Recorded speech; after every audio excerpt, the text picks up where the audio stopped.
السلام علیکم دوستو، نعیم اختر چینل میں آپ سب دوستوں کو خوش آمدید۔ شہادت سیدنا عثمان ذو النورین رضی اللہ تعالیٰ عنہ کے موضوع پر حضرت مولانا علامہ عبدالکریم ندیم صاحب مدظل العالی بیان فرما رہے ہیں۔ یہ بیان انہوں نے جامپور میں کیا تھا، تو آئیے ہم سب مل کر سنتے ہیں۔ جناب صدر تقریب، قابل اعزاز تکریم، واجب الاحترام برادران اسلام، سپاہ صحابہ سٹی جامپور کے زیر اہتمام یہ عظیم شان ذو النورین عثمان ابن عفان کانفرنس اور یہ حسین ترین مشاعرے کا اہتمام قابل سب تحسین ہے۔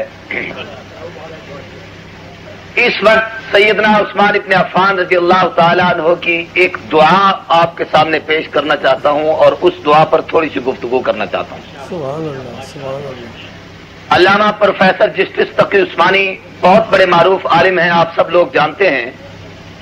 انہوں نے ایک کتاب لکھی ہے، اس کا نام ہے تراشے۔ اس کتاب میں انہوں نے سیدنا حضرت عبداللہ ابن عباس رضی اللہ تعالیٰ عنہ کی ایک روایت نقل کی ہے کہ عبداللہ ابن عباس رضی اللہ تعالیٰ عنہ سے پوچھا گیا کہ ما کتب علی خاتم عثمان ابن عفان، سیدنا عثمان ابن عفان رضی اللہ تعالیٰ عنہ نے جو انگوٹھی پہن رکھی تھی اس پہ کیا لکھا ہوا تھا؟ آمنہ کے در یتیم کی انگوٹھی پہ محمد الرسول اللہ صلی اللہ علیہ وسلم لکھا ہوا تھا۔ اللہ کے پیغمبر کی وہ مہر تھی، حضور صلی اللہ علیہ وسلم جب کوئی تحریر لکھواتے تو اس پر وہ مہر ثبت فرماتے۔ ایسے سیدنا صدیق اکبر رضی اللہ تعالیٰ عنہ کی جو انگوٹھی تھی اس پہ یہ عبارت علماء نے لکھا ہے کہ لکھی ہوئی تھی الیس اللہ بکاف عبدہ، اللہ اپنے بندے کو کافی ہے۔ فاروق اعظم رضی اللہ تعالیٰ عنہ کی انگوٹھی پر یہ عبارت نقش تھی کہ عمر تیری نصیحت کے لیے موت ہی کافی ہے۔ حضرت عبداللہ بن عباس سے پوچھا گیا کہ عثمان ابن عفان کی انگوٹھی پر کیا تھا؟ پوری توجہ سے اس بات کو سمجھے، شاید آج آپ یہ بات پہلی دفعہ سن رہے ہوں گے۔ حضرت سیدنا عبداللہ ابن عباس نے فرمایا کہ حضرت عثمان ابن عفان نے صدق کے دل سے اپنی انگوٹھی پہ یہ دعا نقش کروائی تھی، اللہم احینی سعیدا وامتنی شہیدا، اے اللہ مجھے زندگی دے سعادت کی، مجھے موت دے شہادت کی۔ احینی سعیدا وامتنی شہیدا، میری زندگی سعادت مندی والی ہو، نیک بختی والی ہو، سعادت والی ہو، خوش بختی والی ہو۔ احینی شہیدا اور امتنی شہیدا، اور جب میں دنیا سے رخصت ہوں تو مجھے موت شہادت کی ملے۔ میں سیرت عثمان ابن عفان کی تفصیلات میں جانے کی بجائے صرف ان دو جملوں پر گفتگو کرنا چاہتا ہوں کہ احینی سعیدن، عثمان کی زندگی میں سعادت کیسے تھی، امتنی شہیدن، اس کی موت میں شہادت کیسے تھی۔ ان دو باتوں کو پیش نظر رکھیے اور غور کیجیے۔ دنیا کے لحاظ سے میں اور آپ بھی آج کل اس دور میں اور ہر دور میں ہر آدمی چند ایسے کام ہوتے ہیں جن کو دنیا سعادت مندی سمجھتی ہے، نیک بختی سمجھتی ہے، اور لوگ ان کاموں کو دیکھ کر کہتے ہیں یار یہ بڑا اچھا خوش بخت آدمی ہے، یہ بڑا سعید ہے، نیک بخت ہے۔ ان کاموں میں سب سے پہلی چیز حسب و نسب کی قرابت کو دنیا دیکھ کر کہتی ہے کہ یہ بڑے اچھے خاندان سے تعلق رکھتا ہے، بڑی اچھی برادری سے تعلق رکھتا ہے، بڑا خوش نصیب آدمی ہے۔ آج سید سلمان گیلانی صاحب میرے اور آپ کے ہاں مہمان ہوئے، ہر شخص نے اس حیثیت سے ان کو دیکھا، خاندان نبوت ہے، آل علی ہے، خاندان رسالت ہے، سادات سے ہیں۔ آدمی اس نگاہ سے بھی آپ کی احترام کرتا ہے، اچھے قبیلے سے تعلق رکھتے ہیں، اچھے خاندان سے تعلق رکھتے ہیں۔ اگر یہ کسی قبیلے اور خاندان کی قرابت یہ دنیا میں اگر سعادت ہے تو اللہ تبارک و تعالیٰ نے یہ سعادت بدرجہ کمال عثمان ابن عفان کو عطا فرمائی تھی۔ اور امان لکھا ہے کہ سیدنا عثمان، اچھا اگر دنیا میں یہ چیز بڑی سعادت ہے تو یہ سعادت اللہ نے عثمان ابن عفان کو بدرجہ کمال عطا فرمائی تھی۔ حضرت عثمان والد کی نسبت سے 5ویں پشت میں رسول اللہ صلی اللہ علیہ وسلم اور عثمان ابن عفان کا دادا ایک، اماں کی طرف سے سیدنا عثمان ابن عفان کی نانی اماں سیدہ ام الحکیم بیوی بیضہ سلام اللہ علیہا اور رسول اللہ صلی اللہ علیہ وسلم کے والد بزرگوار حضرت عبداللہ، یہ دونوں آپس میں سگے بہن بھائی، اور یہ ایک عجیب اتفاق ہے کہ ان دونوں کا ایک ساتھ تولد ہوا، دونوں جڑوے پیدا ہوئے، تو اس لحاظ سے رسول اللہ صلی اللہ علیہ وسلم کے ساتھ قرابت اور رشتہ داری کی جو نسبت عثمان ابن عفان کو نصیب ہوئی ہے، یہ سعادت بھی عثمان کے حصے میں عثمان کی دعا کا نتیجہ تھا کہ یہ نہیں سعیدہ، اللہ مجھے زندگی سعادت کی عطا کر۔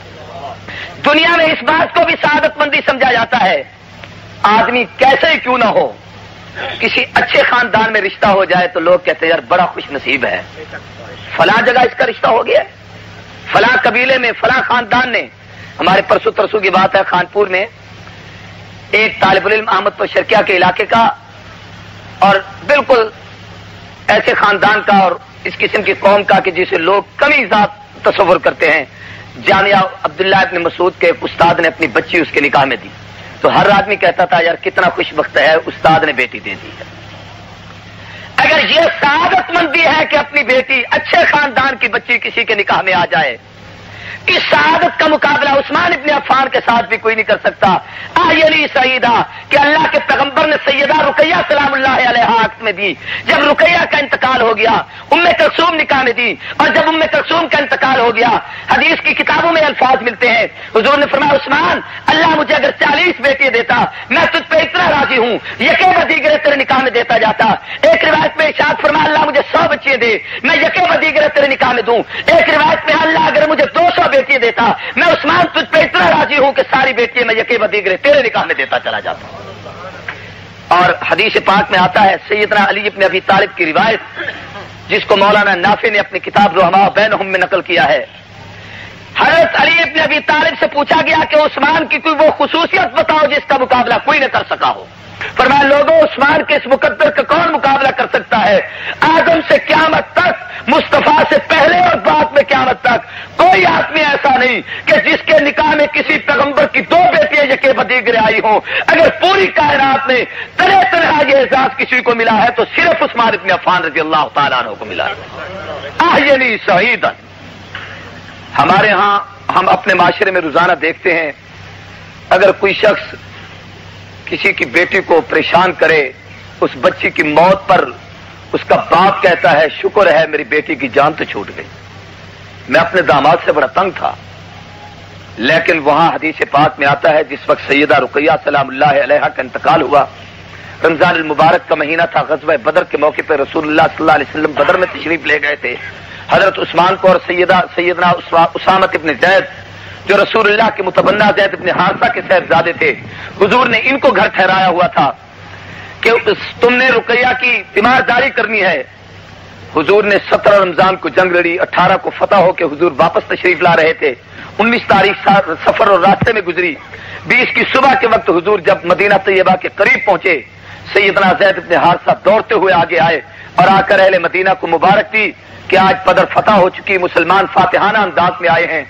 کتابوں میں لکھا ہے کہ مدینے کے قریب جب حضور آئے، صحابہ نے اللہ اکبر کی صدا بلند کی اور کہا لوگوں مبارک ہو بدر فتح ہو چکا ہے۔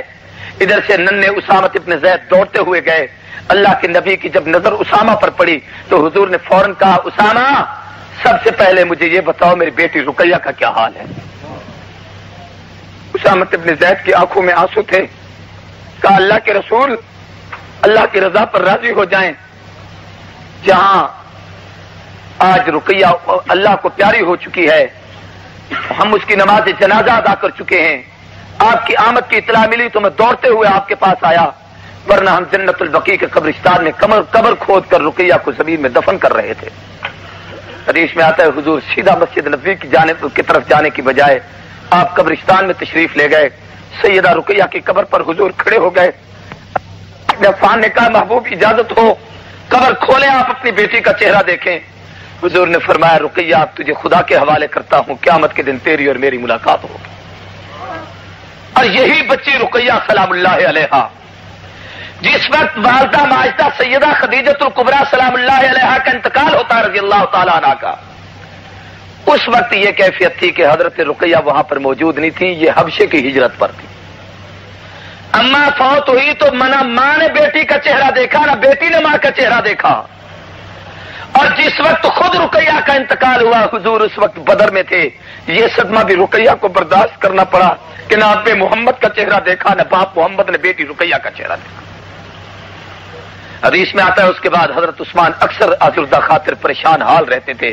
حضور نے فرمایا عثمان خیر تو ہے محبوب، یہی ایک سعادت تو تھی جو میرے حصے میں تھی کہ میں آپ کا داماد تھا، اب وہ سعادت دنیا سے ختم ہو گئی، میری آپ کا اور میرا وہ تعلق ختم ہو گیا۔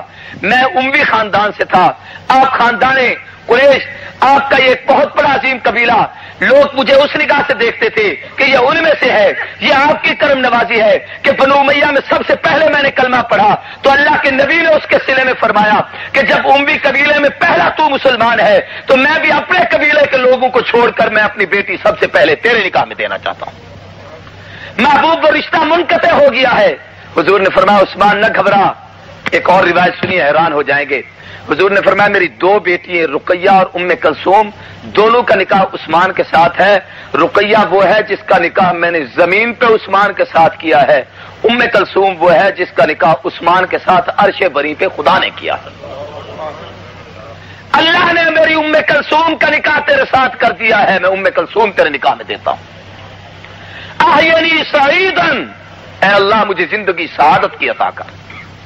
اس دعا پر غور کریں۔ دنیا میں یہ بھی ایک بڑی سعادت مندی کی بات ہوتی ہے کہ کوئی آدمی بہت بڑا سرمایہ دار ہو، لوگ کہتے ہیں جی خوش بخت ہے، بڑی پیسے کی فراوانی ہے، اس کو تو کوئی پریشانی نہیں۔ ہمارے عبد صاحب نے اپنے کلام میں بڑا عجیب جملہ کہا تھا کہ عرب کا تاجر۔ اس پر غور کریں، حضرت عثمان صرف مکے کے تاجر نہیں تھے، عرب کی دھرتی کے تاجر تھے، اور اتنے بڑے تاجر تھے بیک وقت 300 ملازم ان کا نظام سنبھالا کرتے تھے۔ اس دور میں کسی فیکٹری میں اتنے آدمی کام نہیں کرتے، اس دور میں عثمان ابن عفان کی غلامی میں وہ کام کرتے تھے۔ اتنا سرمایہ اللہ نے عطا فرمایا تھا۔ عرب کی دھرتی کا بہت بڑا تاجر، اگر دنیا میں یہ کوئی سعادت ہے تو عثمان ابن عفان کے حصے میں آئی۔ اس سے بڑی سعادت ایک اور کہ آدمی کے پاس مال بہت ہو لیکن کنجوس ہو تو لوگ کہتے ہیں بڑا بدبخت ہے۔ یہ بھی بڑی سعادت ہے کہ پیسہ ہو اور اللہ کے راستے میں خرچ ہو جائے، پیسہ ہو اور اسے قربان کر دیا جائے۔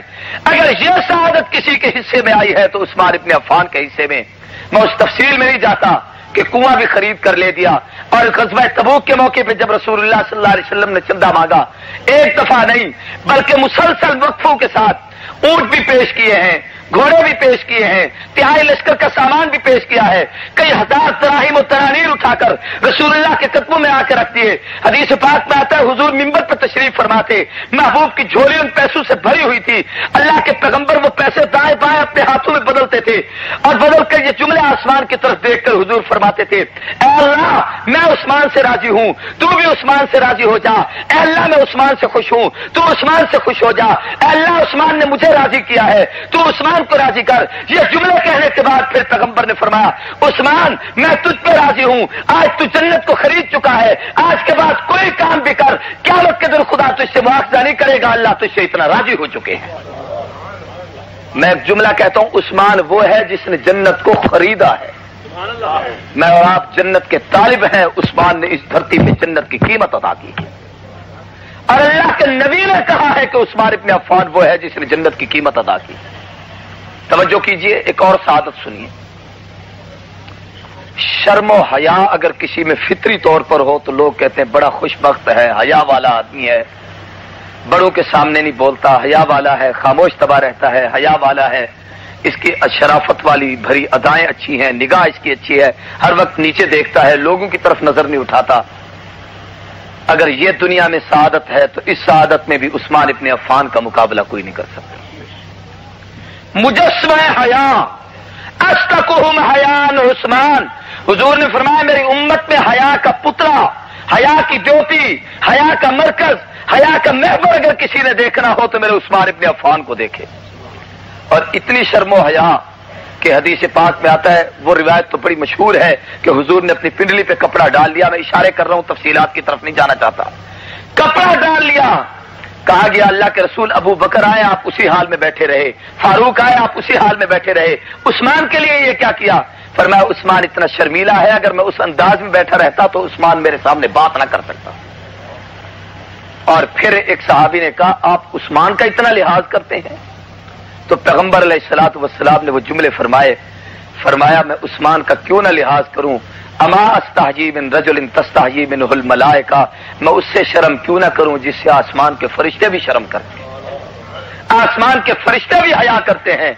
پھر مجھے جملہ کہنے دو، آسمان کے فرشتے تو حیا کرتے ہیں لیکن اس دور کے بدبخت حیا نہیں کرتے۔ عثمان تیری عظمتوں کا کون مقابلہ کر سکتا ہے؟ تو کتنے بڑے نصیبے والا انسان ہے۔ احینی سعیدن، پوری زندگی سعادت والی ہے۔ یہ بھی کسی آدمی کے لیے بڑی سعادت ہے۔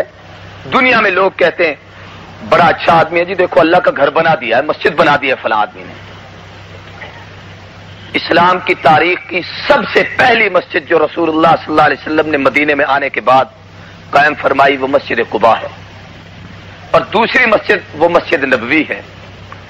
تاریخ کا مطالعہ کریں، علماء سے تحقیق کریں کہ مسجد قباء کی تعمیر میں پہلی اینٹ جہاں پیغمبر نے رکھی، دوسری اینٹ صدیق اکبر نے رکھی، تیسری اینٹ فاروق اعظم نے رکھی، چوتھی اینٹ سیدنا عثمان ابن عفان رضی اللہ عنہ نے رکھی، اور اس مسجد قباء کی تعمیر میں صحابہ نے سب سے زیادہ سرمایہ حضرت عثمان ابن عفان نے خرچ کیا تھا۔ اور جب مسجد نبوی کی تعمیر کا وقت آیا تو ایک موقع پر حضور نے مشترکہ چندے سے مسجد کی تعمیر کی ابتدا کی۔ پہلی زمین مسجد کی صدیق اکبر نے لے کر دی، اور پھر جب آگے وقت آیا تو اللہ کے پیغمبر صحابہ کے مجمع میں بیٹھے ہوئے تھے۔ حضور نے فرمایا صحابہ کی تعداد زیادہ ہو رہی ہے، مسجد کی جگہ چھوٹی ہے، میں اس میں اضافہ کرنا چاہتا ہوں، ہے کوئی شخص جو زمین لے کے دے؟ اکیلے عثمان ابن عفان اٹھ کر کھڑے ہو گئے، محبوب میں زمین خرید کے دیتا ہوں۔ عثمان نے فرمایا، حضور نے فرمایا عثمان تجھ پہ اللہ نے جنت واجب کر دی ہے، تو جنتی بن چکا ہے، آج تو جنت خرید چکا ہے۔ یہ حضور کے زمانے میں مسجد کا اضافہ ہوا، دولت عثمان ابن عفان کی خرچ ہوئی، اور خود حضرت عثمان کے اپنے دور حکومت میں 2 مرتبہ مسجد نبوی کی تعمیر ہوئی، اور دونوں دفعہ پورا سرمایہ عثمان ابن عفان نے اپنی ذات سے خرچ کیا ہے۔ احینی سعیدن، زندگی میں سعادت۔ ایک اور سعادت بھی بڑی اچھی ہوتی ہے، کسی کا بچہ قرآن کا حافظ بن جائے تو لوگ خاندان والے مبارک دیتے، مبارک ہو جی، بڑے خوش نصیب ہیں آپ کا بچہ حافظ ہے۔ لوگوں عثمان کی سعادت کا کون مقابلہ کرے؟ جس نے کلمہ پڑھا تو سامع قرآن بن کر، زندگی گزاری تو قاری قرآن بن کر، دور حکومت گزارا تو ناشر قرآن بن کر، اور جب دنیا سے رخصت ہوا تو شہید قرآن بن کر۔ احینی سعیدن، قرآن میرا مقدر ہے۔ کسی کو آپ رات کی تنہائی میں عبادت کرتے ہوئے دیکھ لیں، نفلیں پڑھتے ہوئے دیکھ لیں تو آدمی کہتا ہے یار بڑا خوش نصیب، سعید، نیک بخت آدمی ہے، رات کو میں نے اسے تہجد پڑھتے دیکھا۔ عثمان وہ شخص ہے جو ایک ایک رکعت میں کھڑے ہو کر الحم سے والناس تک پورا قرآن مجید کی تلاوت کیا کرتے تھے۔ گویا رات بھی ہوتی تھی، قرآن کی تلاوت بھی ہوتی تھی، ساتھ نماز کا اہتمام بھی ہوتا تھا۔ یہ ساری سعادتیں اگر جمع ہے تو عثمان ابن عفان کے حصے میں۔ آج میں نے دن کی تقریر میں ایک بات کہی تھی جس کی تفصیل میں انشاءاللہ کل بیان کروں گا کہ یہ جو لفظ ذی النورین حضرت عثمان ابن عفان رضی اللہ تعالیٰ عنہ کو کہا جاتا ہے، اس کا معنی صرف یہی نہیں کہ حضور کی 2 بیٹیاں عثمان کے پاس تھیں، بلکہ عثمان کی زندگی میں 2 واقعات ایسے جمع ہوئے ہیں کہ جو اپنی جگہ پر مستقل نور تھے، صرف عثمان کا حصہ تھے۔ مثال کے طور پر 2 صاحبزادیاں حضور کی عثمان کے نکاح میں آئیں، اس لیے بھی ذی النورین تھے۔ اللہ کے راستے میں ہجرت کرنا یہ ایک مستقل نور ہدایت ہے۔ عثمان اس لیے بھی ذی النورین ہے کہ ذوال ہجرتین ہے، حبشے کی ہجرت بھی کی ہے، مدینے کی ہجرت بھی کی ہے۔ اسی طریقے سے غور کیجئے، 2 موقع ایسے ہیں جن میں عثمان ابن عفان موجود نہیں تھے، اللہ کے نبی نے عثمان کو موجود قرار دے کر باقاعدہ اس کا حصہ عطا فرمایا۔ یہ سعادت بھی عثمان ابن عفان کے حصے میں آئی ہے اور کسی کے حصے میں نہیں آئی۔ بدر میں حضرت عثمان موجود نہیں تھے، اللہ کے پیغمبر نے موجود قرار دیا۔ صلح حدیبیہ کے موقع پر جس پہ پیغمبر کا سفیر یا نبوت کے قاصد کے عنوان پر ہمارے حج صاحب آپ کو پورا کلام سنا رہے تھے، یہ سعادت بھی عثمان ابن عفان کے حصے میں آئی ہے کہ رسول اللہ صلی اللہ علیہ وسلم نے حضرت عثمان وہاں پر موجود نہیں تھے جب بیعت رضوان ہو رہی تھی، تو اس بیعت میں حضور نے عثمان کو شریک کیا تھا۔ ذی النورین اس لیے بھی ہیں کہ 2 جگہ پر موجود نہیں تھے، حضور نے موجود قرار دیا۔ اس بیعت رضوان پر ایک بات غور سے سنیے اور بڑی پیاری بات ہے۔ عثمان وہ نصیبے والا ہے پوری جماعت صحابہ میں کہ جس کا خون اتنا قیمتی ہے کہ اللہ بھی نبی کی اس بیعت میں شریک ہوا ہے۔ جس کا خون اتنا قیمتی ہے کہ پیغمبر نے اعلان کیا کہ میں اپنی اس جگہ سے پیچھے نہیں ہٹوں گا جب تک عثمان کے خون کا بدلہ نہیں لوں گا. کون ہے جو میرے ساتھ اس معاملے میں شریک ہو, میرے ہاتھ پہ بیعت کرے؟ 1400 صحابہ, ایک روایت میں 1500 صحابہ, ایک روایت میں 2400 صحابہ اکرام نے حضرت عثمان ابن عفان حضور صلی اللہ علیہ وسلم کے ہاتھ پر بیعت کی ہے. اور یہ ایک عجیب اتفاق ہے کہ حضرت عثمان رسول اللہ کے جب سفیر بنے, عبد صاحب نے اس طرف اشارہ کیا تھا, میں بھی ایک اشارہ کر دوں تو حضور کی رائے یہ تھی کہ میں عمر کو بھیجوں. کس کو بھیجوں؟ فاروق اعظم رضی اللہ تعالیٰ عنہ کو. کن کو بھیجوں؟ سارے بولو. فاروق اعظم رضی اللہ تعالیٰ عنہ کو بھیجوں, یہ جائیں معاہدہ کریں. اب یہ معاہدہ جو ہو رہا تھا مسلمانوں سے یا کافروں سے؟ سارے بولو اونچی آواز سے. کافروں سے ہو رہا تھا. ہمیں بعض دفعہ کہا جاتا ہے لو جی اب فلاں سے مل کر بیٹھ گئے. تو اللہ کے پیغمبر نے اس وقت کافروں سے ایک معاہدہ کیا, ہوا کہ نہیں؟ سارے بولو. اس کا فائدہ کافروں کو ہوا یا مومنوں کو؟ مسلمانوں کو ہوا یا کافروں کو ہوا؟ ہمیشہ یہ فائدہ ہمارے حق میں ہے. ایک بات حضور نے فرمایا فاروق اعظم تم جاؤ. کہا محبوب جانے کے لیے تو میں تیار ہوں, انکار نہیں, آپ کا حکم ہے, لیکن میرے مزاج سے آپ واقف ہیں, طبیعت میں بڑی گرمی ہے, کوئی گڑبڑ ہو گئی تو پھر تو پتہ نہیں نتیجہ کیا نکلے گا. تو اللہ کے پیغمبر حضرت فاروق اعظم نے کہا کہ مجھے بھیجنے کی بجائے ایک آدمی کا میں انتخاب کرتا ہوں, آپ اسے بھیج دیں. وہ سیدنا عثمان ابن عفان کا انتخاب کیا. تو ایک مسئلہ سمجھ میں آیا کہ اس قسم کے معاہدے میں فاروق اعظم نہیں گئے, اس لیے اعظم کو نہیں شریک ہونا چاہیے. اعظم نہیں شریک ہوئے. غور کیجئے کس کو بھیجا گیا؟ اس کو بھیجا گیا جو پرانا محسن تھا. نہیں سمجھے آپ؟ اس کو شریک کیا گیا کہ جس نے اس دور میں ان پر احسان کیے تھے. کچھ تو شرم کریں گے. چنانچہ سیدنا عثمان ابن عفان جب تشریف لے گئے تو ان لوگوں کی آنکھیں جھک گئیں اور کہا عثمان یہ کعبہ ہے طواف کر لے, ملتزم ہے چمٹ کر دعائیں مانگ لے, حجر اسود ہے بوسے لے لے, صفا مروہ ہے تو صحیح کر لے, بے شک اپنا احرام اتار اب اور کپڑے پہن لے, تو عمرہ پورا کر لے, ہم تیرے لیے راہ رکاوٹ نہیں, لیکن محمد الرسول اللہ کو نہیں آنے دیں گے. عثمان ابن عفان رضی اللہ عنہ کے وہ جملے یاد کرو. فرمایا تم نے غلط سمجھا ہے, جب تک اس کعبے کا کعبہ نہیں ہوگا اس وقت تک عثمان طواف نہیں کرے گا.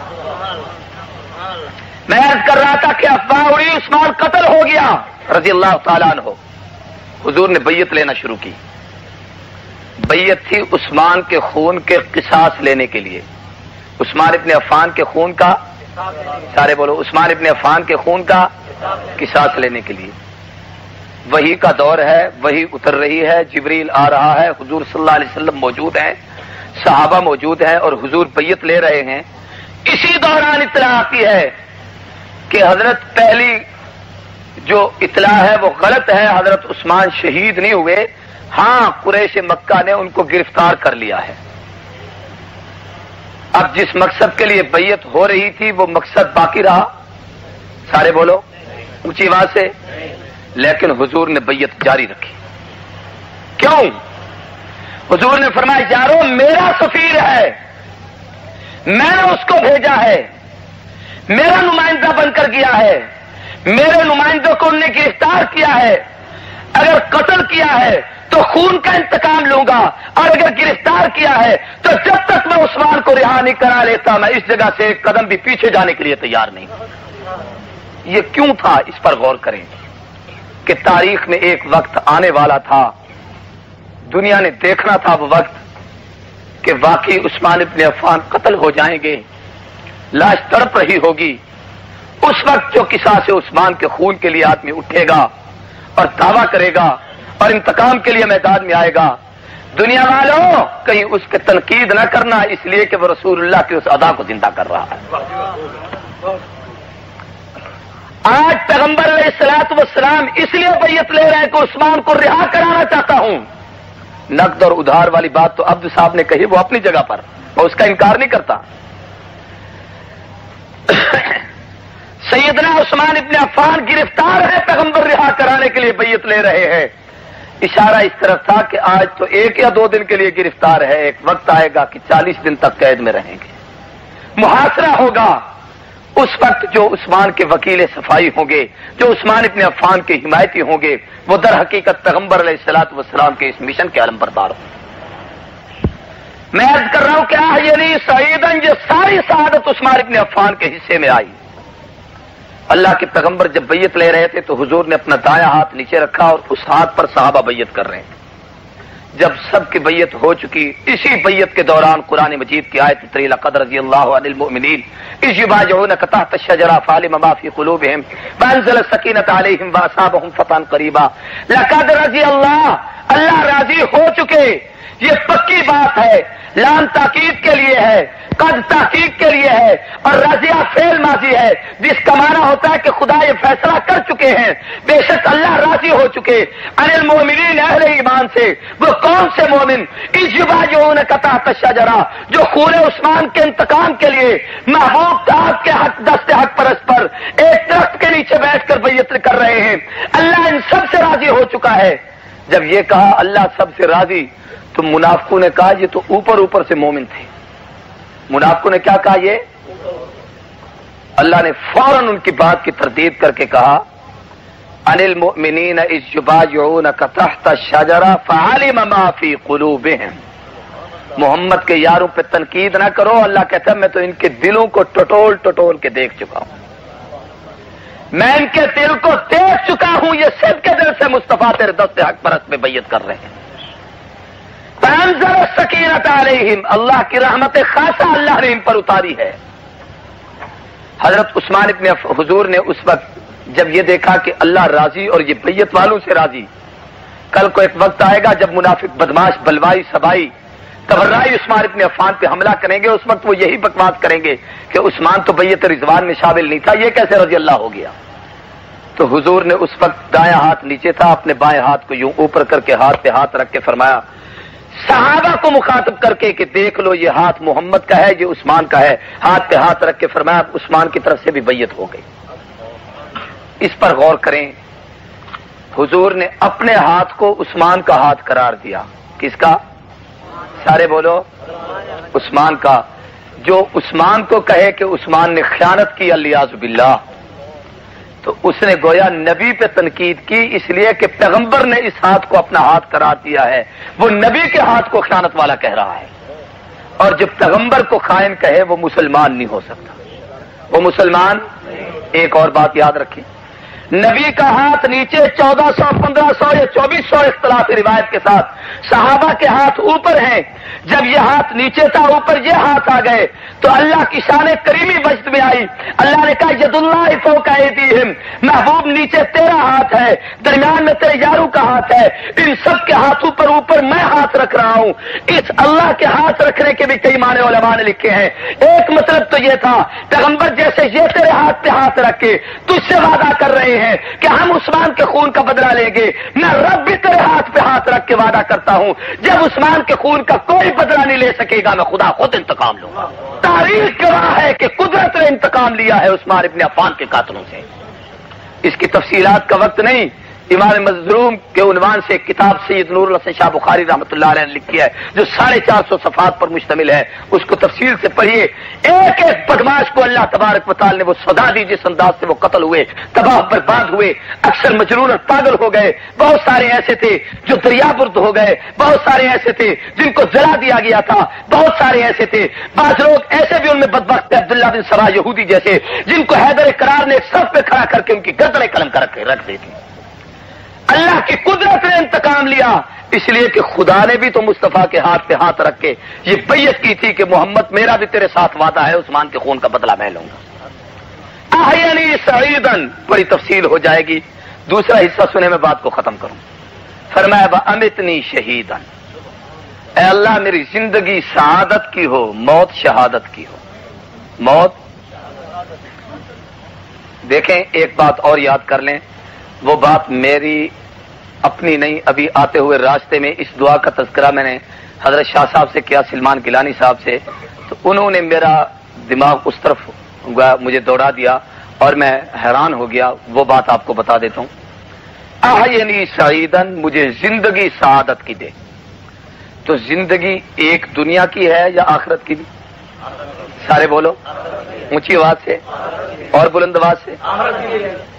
تو آخرت کی زندگی میں جو سعادت عثمان کا مقدر ہے وہ کسی کا بھی نہیں. کیا حضور نے فرمایا عثمان لکل نبی رفیق فرفیقی فی الجنت عثمان. قیامت کے دن ہر نبی کے ساتھ ایک آدمی جنت میں اس کا یار بن کے جائے گا. دنیا میں میرے یار تو اور بہت سارے ہیں, جنت میں میرے ساتھ جانے والا تو اکیلا عثمان ہوگا. یہ ہے آخری صحیح. دنیا کی زندگی بھی سعادت ہے, آخرت کی زندگی بھی سعادت ہے.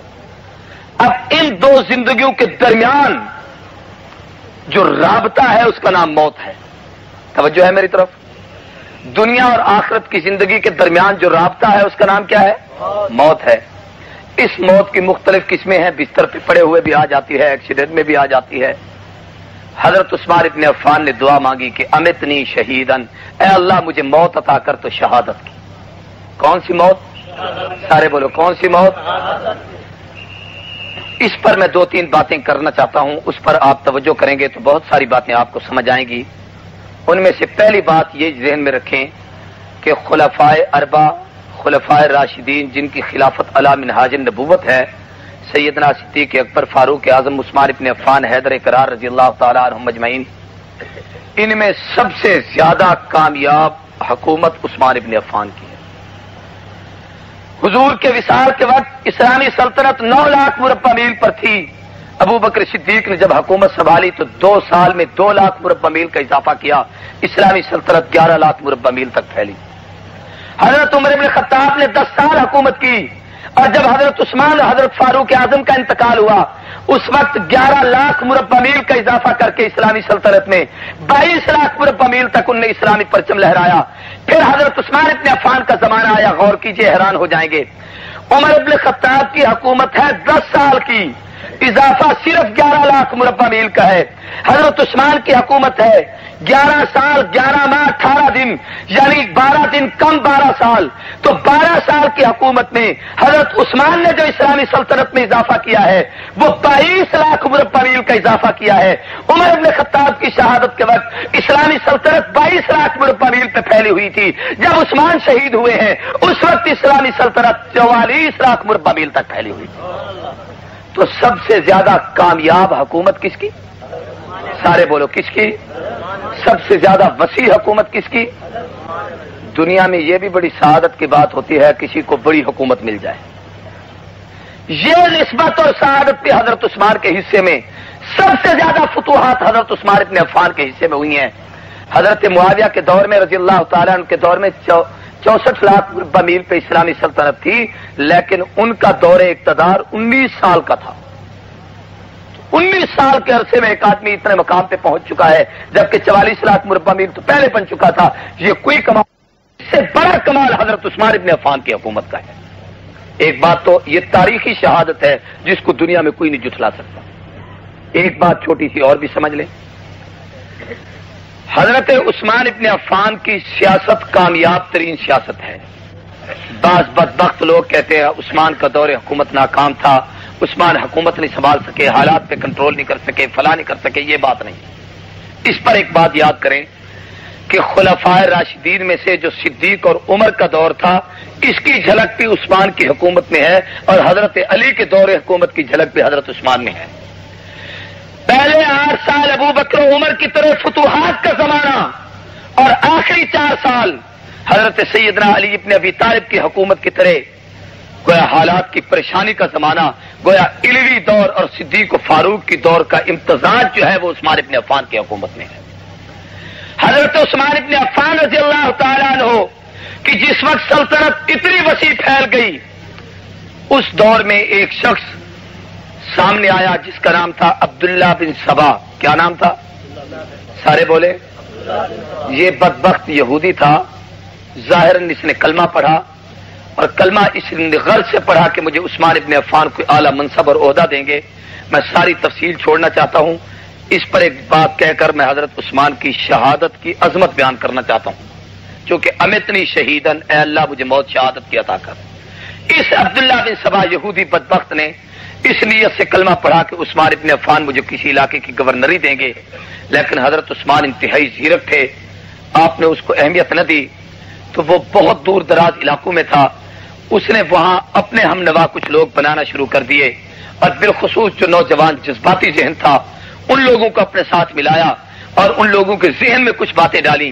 ان باتوں میں سے کچھ باتیں وہ ہیں جو اس دور میں بھی خلافت ملوکیت میں لکھی ہوئی ہیں اور پہلے دور کے ان رافضیوں اور منافقوں اور سوائیوں اور تبرائیوں نے ان لوگوں نے بھی کہی تھی جن کی وکالت سیدنا وکیل صفائی کی حیثیت سے حضرت علی ابن ابی طالب نے خطبہ دیا تھا اور حضرت عثمان ابن عفان کی صفائی پیش کی تھی. وہ باتیں اس عبداللہ بن سبا یہودی نے گھڑی تھی. ان باتوں میں سے ایک بات یہ تھی کہ یہ وہ شخص ہے جو بدر میں شریک نہیں ہوا, یہ وہ شخص ہے جو صلح حدیبیہ میں شریک نہیں ہوا, یہ وہ شخص ہے جس نے اپنی چراگاہیں اپنے مال کے لیے وقف کر دی ہیں, یہ وہ آدمی ہے جس نے پیغمبر کی پکی مسجد کو کچی مسجد کو توڑ کے پکی اپنی طرف سے مسجد بنا دی ہے, یہ وہ آدمی ہے جو پیغمبر کے ممبر پر جا کر بیٹھ گیا ہے, یہ آدمی ہے جس نے فلاں کام کیا ہے, یہ وہ آدمی ہے جس نے اپنے قریبی رشتہ داروں کو منصب اور عہدے دینا شروع کر دیے ہیں. اس قسم کے اعتراضات اس بغیرت لگانا شروع کیے اور ان تمام اعتراضوں کا جواب حیدر اقرار رضی اللہ تعالی نے دیا تھا, صفائی پیش کی تھی. میں عثمان ابن عفان پہ اعتراض کرنے والوں کو کہتا ہوں, عثمان پہ تنقید کرنے والوں, آج تمہارا تگے کا کرائے کا وکیل ہو, تمہاری عدالت اس کی بات کو تسلیم کر لیتی ہے, کم از کم اتنی تو غیرت کھاؤ. عثمان کا وکیل صفائی علی ابن ابی طالب ہے, علی جس کی صفائی پیش کرتا ہے میں اس کی صفائی کیوں نہ پیش کروں. ہم علی کی عظمت کو سلام پیش کرتے ہیں جس نے عثمان ابن عفان کے وکیل صفائی کی حیثیت سے کام کیا ہے. ایک بات بڑی اہم کہنا چاہتا ہوں, اس پر غور کریں. بات مشکل ہے, سمجھنے کی کوشش کریں گے. جام پور کا حلقہ تو ویسے پڑھے لکھے دوستوں کا ہے, بات آپ کو سمجھ آ جائے گی. یہ بات مولانا عمر پالن پوری نے کہی تھی. میری عادت ہے جس بزرگ سے جو بات سنتا ہوں اسی کی طرف منسوب کر کے کہتا ہوں, اپنی طرف سے نہیں, کہ ابو بکر و عمر کا دور حکومت ہے مزاج نبوت. یہ کیا ہے بے مزاج؟ سارے کہہ دو مزاج. عثمان اور علی کا زمانہ ہے حدود شریعت. عثمان اور علی کا زمانہ کیا ہے؟ حدود. مزاج نبوت کیا تھا؟ غور کریں کہ حضرت ابو بکر صدیق منبر کے پہلے زینے پہ حضور بیٹھے تھے, جب صدیق آئے تو دوسرے پہ بیٹھے, وہاں آقا بیٹھے تھے, میں نہیں بیٹھتا. حضرت عمر آئے تو صدیق جہاں بیٹھے تھے اس جگہ کو چھوڑ کے نیچے بیٹھ گئے, فرمایا وہاں ابو بکر بیٹھے تھے, میں نہیں بیٹھتا. یہ ایک مزاج تھا. حضرت عثمان ابن عفان پہلی سیڑھی پر جا کر بیٹھ گئے. اب معترض کا یہ اعتراض تھا عثمان پہلی سیڑھی پہ کیوں بیٹھے. حضرت عثمان نے در حقیقت شریعت کی ایک حد قائم کی کہ ممبر منصب رسالت کا یہ وہ عظیم ممبر ہے, یہاں اس کا وہ وارث جو علم نبوت کا حامل ہو, جس کو اللہ یہ توفیق بخشے, وہ پیغمبر کے ممبر پر بیٹھ کر دنیا کے سامنے خطبہ پیش کر سکتا ہے. اگر عثمان ابن عفان زمین پہ کھڑے ہوتے, حیدر اقرار نے بات میں تشریف لانا تھا, تو یقیناً علی اس جگہ پر نہیں کھڑے ہو سکتے, پھر اس سے نیچے کوئی زمین کھودی جاتی. حضرت حسن آتے, اس سے نیچے اور زمین کھودی جاتی. معاویہ ابن ابی سفیان رضی اللہ تعالیٰ ہے, اس سے نیچے کوئی اور زمین کھودی جاتی. اس کے بعد کوئی اور آیا, اس کے نیچے اور زمین کھودی جاتی. تو آج میں اور آپ جب خطبہ دیتے تو کہاں پر کھڑے ہوتے؟ میری بات سمجھ آ رہی ہے؟ عثمان ابن عفان نے اس سیڑھی پر پہلے سینے پر قدم رکھ کر شریعت کی حد قائم کی کہ خطیب, فائز, عالم یا خلیفہ اور امام برحق جس کو اللہ یہ توفیق عطا کرتے ہیں کہ وہ اس منصب کے قابل ہوتا ہے, اس کا اعزاز یہ ہے کہ جہاں آقا بیٹھے ہیں وہاں پر بیٹھ جائے, یہ کوئی عیب نہیں. اس کو دوسرے لفظوں میں یوں سمجھ لو, صدیق و عمر کا تقویٰ تھا, عثمان کا فتویٰ تھا. حضرت عثمان کا وہ تقوی پہ عمل تھا, یہ فتوے پہ عمل. اس پہ ایک چھوٹی سی مثال پیش کرتا ہوں. مولانا قاری طیب رحمۃ اللہ علیہ نے اپنے خطبات میں لکھا ہے کہ حضرت شیخ عبد القادر جیلانی رحمۃ اللہ علیہ کی خانقاہ میں لوگ رہتے تھے, تو وہاں اعلیٰ قسم کے کھانے پکتے تیار ہوتے. ایک دن حضرت شیخ نے حکم فرمایا کہ خبردار, یہ میرے جتنے مریدین ہیں ان سب لوگوں کو پیغمبر علیہ السلام کی سنت کے مطابق جو کی روٹی کھلاؤ, یہ کھانے شانے سب ختم کر دو. اب جو کی روٹی پکی جی, اور وہی سب کو کھلائی گئی. 2-3 دن مسلسل وہی جو کی روٹی مل رہی ہے. کوئی مرید وہاں پر بیمار پڑا ہے, کسی کے پیٹ میں درد ہے, کوئی پریشان ہے, کسی کا حال کچھ ہے. تو حضرت شیخ عبد القادر جیلانی رحمۃ اللہ علیہ فوراً اٹھے اور فرمایا میاں غذا پہلے والی دینا شروع کر دو, یہ نہ دو. تو ان میں سے کسی نے کہا حضرت یہ کیا؟ فرمایا وہ سیرت رسول ہے, یہ شریعت رسول ہے. سیرت پہ عمل کرنا ہر آدمی کے بس کی بات نہیں, شریعت پہ سب عمل کر سکتے ہیں. یہ پیغمبر کا ورثہ اور حصہ ہے کہ نبوت 3 مہینے تک بھی بھوکے رہے آقا. حضور کے گھر 3 مہینے تک چولہا نہیں جلا. آج کسی کے گھر ایک وقت کی روٹی نہ ہو تو چیخو پکار اور آہذاری شروع ہو جائے گی. اس لیے یہ شریعت کی حد ہے کہ اللہ جو توفیق دیتا ہے خود بھی کھاؤ دوسروں کو بھی کھلاؤ. تو صدیق و عمر مزاج نبوت کے مطابق کام کر رہے تھے. عثمان نے حدود شریعت قائم کی تھی. حضرت ابوبکر صدیق کو کہا گیا یہ مسجد کچی پکی بنائیں. فرمایا حضور نے نہیں بنائی میں بھی نہیں بناتا. فاروق اعظم کو کہا گیا پکی مسجد بنائیں. فرمایا صدیق نے نہیں بنائی میں بھی نہیں بناتا. حضرت عثمان نے پکی بنا دی تو منافقوں نے اعتراض کیا لو نبی کی مسجد توڑ کر پکی مسجد بنا دی.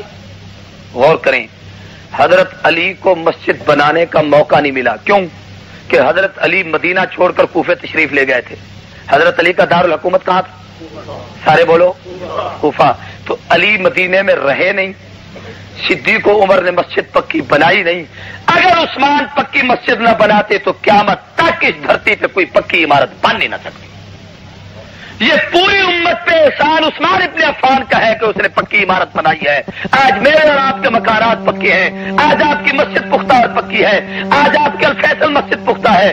آپ کی شاہی مسجد اتنی پکی ہے. یہ پکی عمارتیں یہ شریعت کی حدود ہے عثمان ابن عفان نے قائم کی تھی. اور کچھ تو شرم کرو عثمان کی بنائے ہوئے مکانوں میں بیٹھ کر عثمان پہ تنقید کرتے ہو. جو احسان تم پہ عثمان ابن عفان نے کیا ہے احسان کو سراہنے کی بجائے تنقید کا انداز اختیار کرتے ہو. ایسی ایک اعتراض یہ تھا کہ حضرت عثمان نے اپنے رشتہ داروں کو عہدے دیے.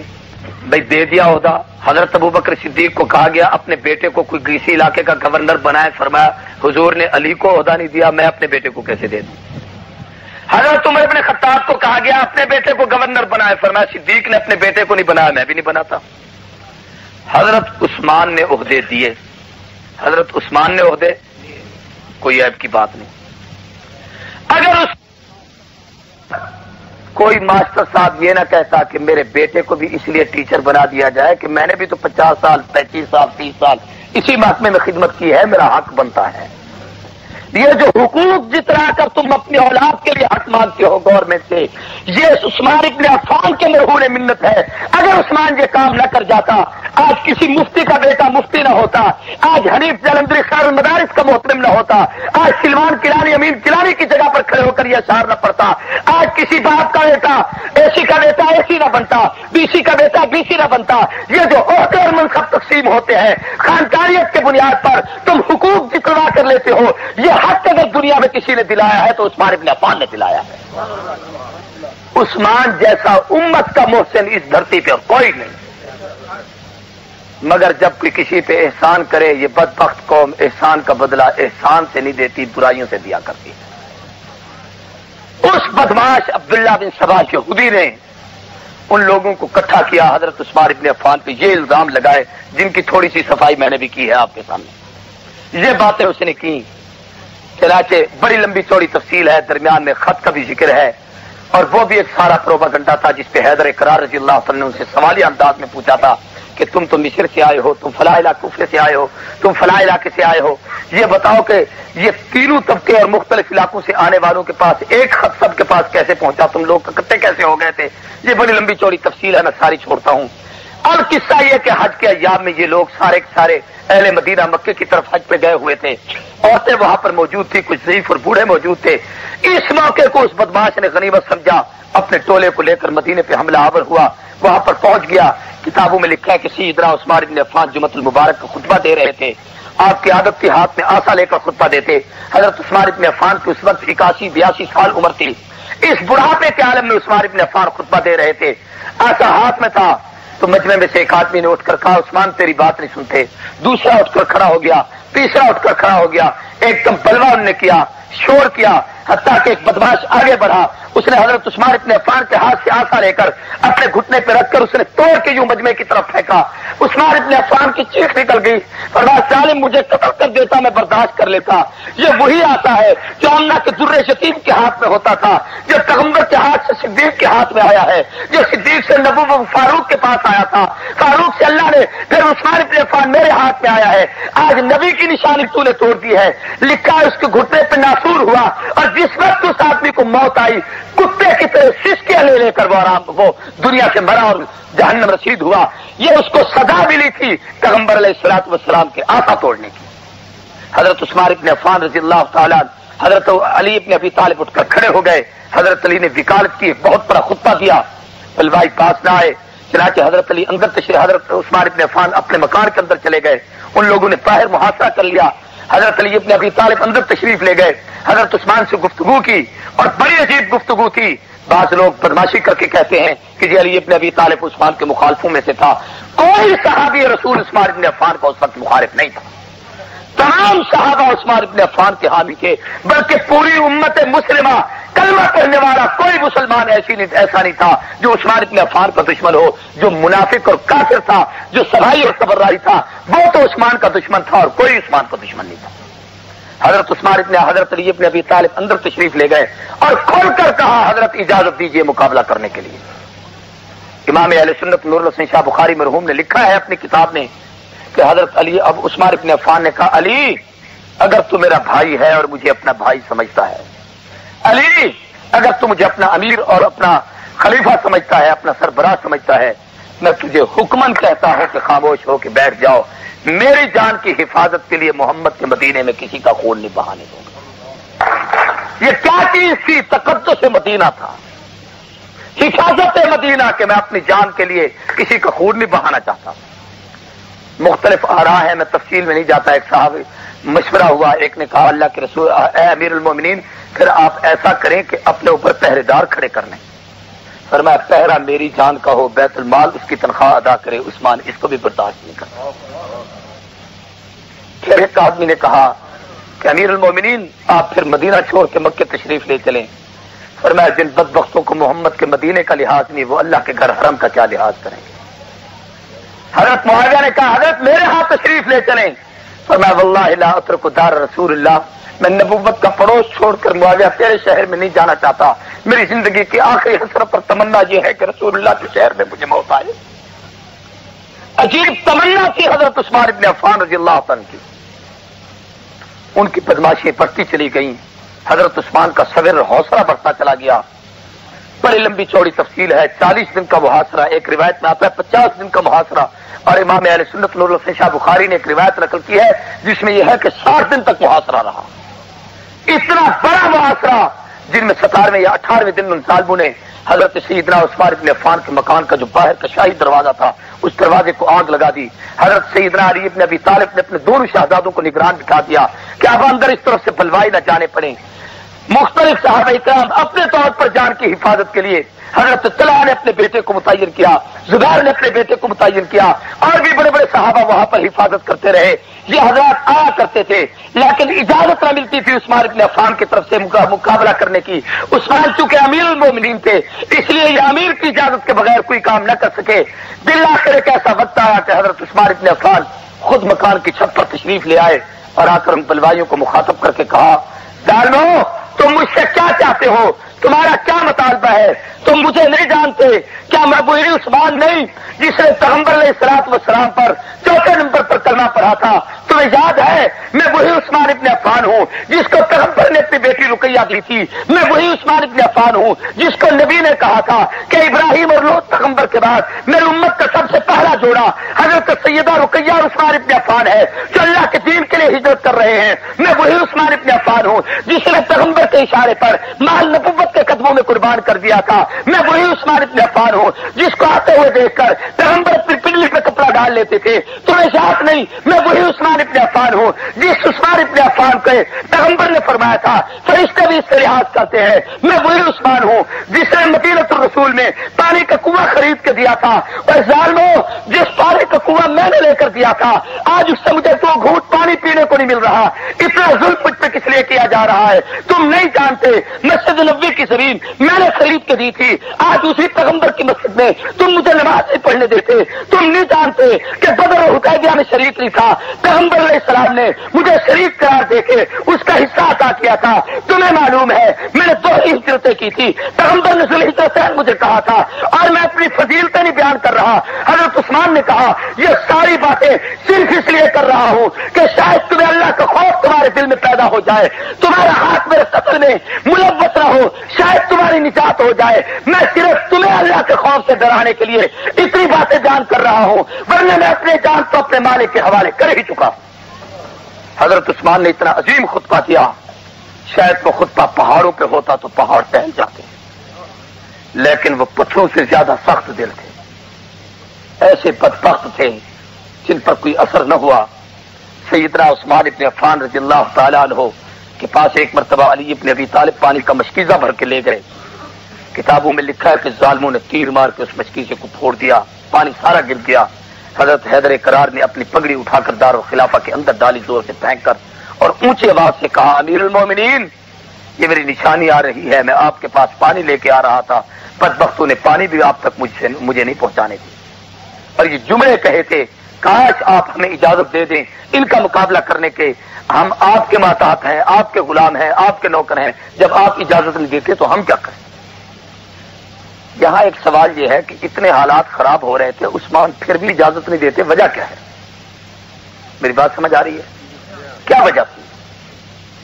وجہ صرف ایک تھی کہ پیغمبر سے ایک وعدہ تھا جو نبھانا تھا، یاری کا تقاضا یہ ہے کہ یار سے کیے ہوئے وعدے کو نبھاؤ۔ کیا وعدہ تھا؟ حضور نے فرمایا تھا عثمان ایک وقت آئے گا اللہ تجھے خلافت کا کرتا پہنائے گی۔ کون؟ سارے بولو۔ تو عثمان کو خلافت کس نے دی؟ اب جو عثمان کی خلافت پہ تنقید کرے در حقیقت خدا کے انتخاب پہ تنقید ہے۔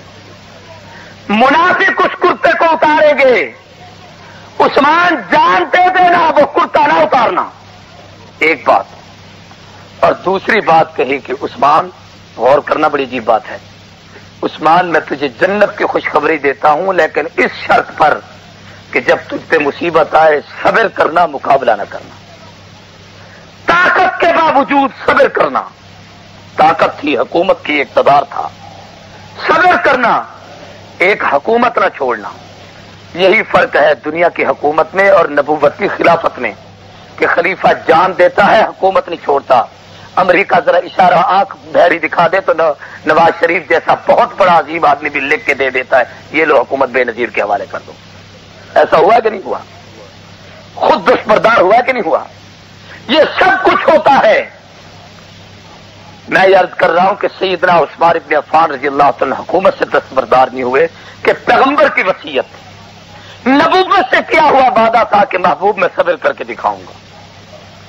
اسماعیل علیہ السلام نے بھی تو اپنے ابے سے وعدہ کیا تھا کہ ابا جان ستجدنی انشاءاللہ من الصابرین، یہی وعدہ عثمان ابن عفان نے رسول اللہ سے کیا تھا کہ محبوب میں صبر کر کے دکھاؤں گا۔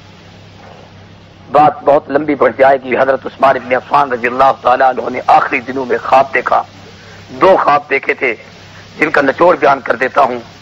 ایک خواب میں حضور نے فرمایا عثمان 2 چیزوں میں سے ایک کو منتخب کر لو۔ حضور نے فرمایا عثمان اگر تو ان پر فتح حاصل کرنا چاہتا ہے میں اللہ سے دعا کرتا ہوں خدا تجھے غالب کر دے گا، اور اگر تو میرے پاس آنا چاہتا ہے تو پھر شہادت کی تیاری کر۔ حضرت عثمان ابن عفان کے جملے تھے کہ محبوب اعضاء کمزور ہو چکے ہیں، بال سفید ہو گئے ہیں، جسم بوڑھا ہو گیا ہے، 82 سال میری عمر ہو گئی ہے، سلطنت اتنی بڑھ گئی ہے کہ اس کا سنبھالنا میرے لیے مشکل ہے، اس لیے میں اب آپ کے پاس آنے کو پسند کرتا ہوں۔ جمعۃ المبارک کے دن 18 ذی الحج کو فجر کی نماز کے بعد تلاوت کرتے ہوئے پڑھتے پڑھتے پھر تھوڑا سی دیر وقفہ کیا، آرام کیا، اس دوران پھر ایک خواب آیا۔ حضور نے فرمایا عثمان روزے کی نیت تو کر لی ہے، شام کو افطاری کا سامان ہمارے پاس۔ حضرت عثمان کی آنکھ کھلی تو فوراً فرمایا نائلہ سلام اللہ علیہا، یہ حضرت عثمان کی اہلیہ تھی، اور ایک بیوی سیدہ ام البنین تھی، وہ بھی حضرت عثمان کی بیوی تھی، یہ دونوں بیوی اندر اس وقت موجود تھی۔ فرمایا وہ کرتا جو وہ میں نے پاجامہ سلوایا تھا وہ لے آؤ، پیغمبر کی سنت چادر پہننا ہے، میں نے پوری زندگی وہ چادر پہنی ہے، آج پاجامہ اس لیے پہن رہا ہوں کہ جس دن سے جو ہاتھ میں نے نبی کے ہاتھ پر رکھ کے بیعت کی ہے وہ ہاتھ میں اپنی شرمگاہ کی طرف نہیں لے گیا. میں نے پوری زندگی میں اپنی آنکھ سے اپنی شرمگاہ کو نہیں دیکھا. میں نے پوری زندگی کے اندر اتنی شرم و حیا کی زندگی گزاری ہے. کہیں ایسا نہ ہو کہ شہادت کے وقت یہ لوگ مجھے قتل کریں, میرا جسم تڑپ رہا ہو, الیاذ باللہ میرا سطر کھل نہ جائے. اس لیے میں پاجامہ پہنتا ہوں کہ اللہ کے دربار میں بھی عثمان باحیا ہو کے جائے. حضرت عثمان نے پاجامہ پہنا اور تلاوت کرنا شروع کر دی. 5 بدماش حضرت عثمان کے مکان میں الٹی طرف سے اندر آئے. کتنے؟ سارے کہو اونچی آواز سے. 5 کے عدد پر تو میں کچھ نہیں کہتا, ایک بات ضرور کہتا ہوں کہ حق نواز شہید نے اپنی زندگی میں بھی جو اپنے قاتلوں کی تعداد بتائی تھی وہ بھی 5 تھی. 5 تھی. ایک اور بات بھی یاد کر لو, یہ بھی ایک عجیب اتفاق ہے کہ حضرت عثمان پہ جس نے پہلا وار کیا تھا وہ سر پہ کیا تھا, اور حق نواز پر جس نے پہلا وار کیا تھا وہ بھی سر پہ کیا تھا. یہ بھی عجیب اتفاق ہے کہ عثمان کی شہادت پہ بیوی موجود تھی, حق نواز کی میت پہ بھی سب سے پہلے بیوی آئی تھی. حضرت عثمان اندر 5 آدمی گھسے تو حضرت عثمان قرآن کی تلاوت کر رہے تھے. 40 دن کا پیاسا مظلوم اللہ کے قرآن کو پڑھ رہا ہے. ایک آدمی آگے بڑھتا ہے, نام نہیں لیتا, اس نے یوں داڑھی سے پکڑ کے کھینچا حضرت عثمان ابن عفان کو. حضرت عثمان نے یوں دیکھا تو آنکھوں میں آنسو بھر گئے اور فرمایا تمہیں شرم نہیں آتی؟ تیرا ابا آج ہوتا تجھے دیکھ کر برداشت نہ کرتا. لکھا ہے کہ وہ ہاتھ چھوڑ کے باہر نکل گیا. کتابوں میں لکھا اس کا ہاتھ شل ہو گیا تھا. دوسرے ظالم آگے بڑھا, اس کے ہاتھ میں لوہے کی سلاخ تھی. دونوں ہاتھوں سے کھینچ کر اس نے حضرت عثمان کے سر میں ماری. خون کا فوارہ نکلا. قرآن مجید کا نسخہ سامنے رکھا تھا, اس قرآن کے نسخے پر خون کے قطرے آ پڑے. تیسرا بدبخت آگے بڑھا. اس بدماش نے آگے بڑھ کے جو قرآن عثمان پڑھ رہے تھے اس ملعون نے زور سے پاؤں سے ٹھوکر ماری, قرآن دور جا پڑا. حضرت عثمان کی چیخ نکل گئی. نور الحسن شاہ بخاری رحمت اللہ علیہ نے لکھا ہے قرآن گیا تو اس کی ٹھوکر سے تھا مگر خود بخود واپس آیا. اللہ اس میں کیا حکمت ہے؟ رب بتانا چاہتے تھے عثمان قیامت تک تیری عظمت کو دنیا پر اجاگر کرنا چاہتا ہوں, قرآن واپس لوٹ, عثمان کے خون کو اپنے دامن میں سمیت, تاکہ کل قیامت کے دن عثمان کے خون کی شہادت اللہ کے دربار میں تو خدا کا قرآن پیش کر. واپس آیا اور خون قرآن مجید نے عثمان ابن عفان کے خون کے قطروں کو اپنے دامن میں جگہ دی. چوتھے بدبخت نے سیدہ نائلہ آگے بڑھی چھڑانے کے لیے, اس نے تلوار ماری تو حضرت عثمان کی اہلیہ نائلہ کی انگلیاں کٹ گئی. حضرت عثمان نے جب یہ منظر دیکھا تو عثمان کی چیخ نکلی, فرمایا خدا تجھے برباد کرے, اللہ تجھے ذلیل کرے, ظالم تیرا دشمن میں ہوں, میری بیوی تو دشمن نہیں, اس میں تو اتنا ستم نہ کر, یہ کیا کر رہا ہے؟ ایک ظالم پچھلی طرف سے آیا, اس نے حضرت عثمان کو یوں کھینچ کے زمین پہ دے مارا. حضرت عثمان نیچے جا پڑے. اس کے ہاتھ میں دھاری دار ڈبل دھاری دار خنجر تھا. اس نے حضرت عثمان کے سینے میں مارنا شروع کر دیے. سینہ چھلنی کرتا رہا. عثمان کی لاش یوں تڑپ رہی تھی جیسے مچھلی تڑپتی ہے, اور جب دیکھا کہ حضرت عثمان کے مسئلہ کرنے کا انداز اس کو کیا جا رہا ہے, تڑپایا گیا ہے, پھر اس کے بعد اس بدبخت نے حضرت عثمان کی گردن پہ وہ چھری رکھ کے یوں ذبح کیا جیسے بکرے کو ذبح کیا جاتا. صرف یہاں تک بس نہیں, تاریخ کی کتابوں میں لکھا ہے پھر مکان کا اثاثہ اکٹھا کر کے آگ لگا دی گئی. گھر میں جتنی چیزیں تھی ان کو اٹھا کر باہر پھینکا گیا. ایک شخص نے ہنس کر کہا اور عثمان کا صرف خون ہی ہم پر حلال نہیں, اس کا مال بھی ہمارے لیے حلال ہے, مال بھی لوٹو, جان بھی لوٹو. ایک شخص حضرت نائرہ کی طرف پڑھنے لگا. نائرہ عورت نے جوش کے ساتھ یہ کہا, خبردار, پاس دامن عثمان کی بیوی ہوں, میری طرف پڑھنے کی کوشش نہ کرنا, خدا تجھے غارت کرے, تو ہماری طرف پڑھنا چاہتا ہے. حضرت نائرہ سلام اللہ علیہا جلدی سے مکان کی چھت کی طرف چلی اور اوپر کھڑے ہو کر ایک جملہ کہا, ایھا الناس قد قتل امیر المومنین, لوگوں تم تو باہر کھڑے ہو کر پہرے دے رہے ہو, اندر عثمان شہید ہو چکا ہے. حضرت علی کے کانوں میں جب یہ جملے پہنچے, علی چیختے ہوئے باہر نکلے, تڑپتے ہوئے آئے. شہزادے حضرت حسن اور حسین سامنے کھڑے تھے.